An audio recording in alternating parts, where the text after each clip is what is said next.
કેમ છો બધા મિત્રો? મજામાં જશો? પણ મજામાં જ છું. આજે નવું વર્ષ છે.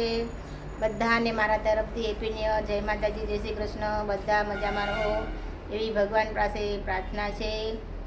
આજે હું મંદિરે જાઉં છું. ના જાઉં તો ચાલે, પણ મેં કીધું હવે ઘરમાં બેઠા બેઠા શું કરી, તો આજે હું મંદિરે જાઉં છું. જય શ્રી કૃષ્ણ. હું આ મંદિરે દર્શન કરી અને બહાર બેઠી બેઠી વિડીયો ઉતારું છું. અંદર દર્શન કરી લીધા. તમે જુઓ તો આજે બહુ જ ભીડ છે. બહુ બધા મહાદેવને જળના લોટા, દૂધના લોટા ચડાવે છે. પછી મને એક વિચાર આવ્યો કે આટલા બધા લોકો જળ ને દૂધ ને બધું ચડાવે છે, પણ બહાર છે ને કૂતરા બેઠેલા જુઓ તમે, આ ભૂખા કૂતરા બિચારા બધાને જોવે. કોઈ એક બિસ્કિટનો પાકેટ એને ન ખવડાવ્યું. આ જુઓ તમે. મને એમ લાગે કે ભગવાન શું આનાથી ખુશ થાય? ના થાય.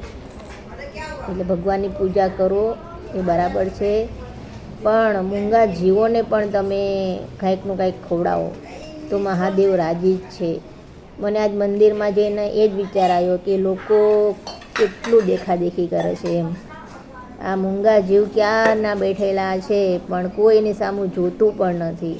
અને શંકર ભગવાનને ખુશ કરવા માટે લોકો દૂધ ને જળ ને બધું ચડાવે છે. શંકર ભગવાન કહેતા હશે કે મારે દૂધ ને પાણીની કાંઈ જરૂર નથી, પણ મૂંગા જીવોની સેવા કરો એમાં હું રાજી રહીશ. એટલે મેં એટલા માટે જ આ વિડીયો બનાવ્યો. દર્શન કર્યા, પણ તમે જો લોકો જો ટોળે ટોળા, પણ મૂંગા જીવ બિચારા બેઠા છે એમ નામ. કોઈ એક બિસ્કિટનું પાકેટ ન ખવડાવ્યું એને. મેં તો હું જાઉં મંદિરે એટલે હું તો લઈ જ જાઉં એમના માટે. પહેલાં એ લોકોને ખવડાવું, પછી અંદર મંદિરમાં પગ મૂકું. એટલે આજે મેં એ જ બતાવ્યું તમને લોકોને. જો કેવા બેઠા છે જો. અને વફાદાર, એકદમ વફાદાર હોય ને દુનિયામાં તો આ લોકો મૂંગા જીવ, કોઈનું ખરાબ ન કરે. અને માણસ તો સ્વાર્થ માટે જ મંદિરમાં જતો હોય જુઓ તમે. એટલે બધાને Har Har Mahadev.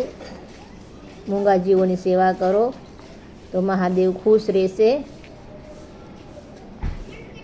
Happy new year, જય માતાજી.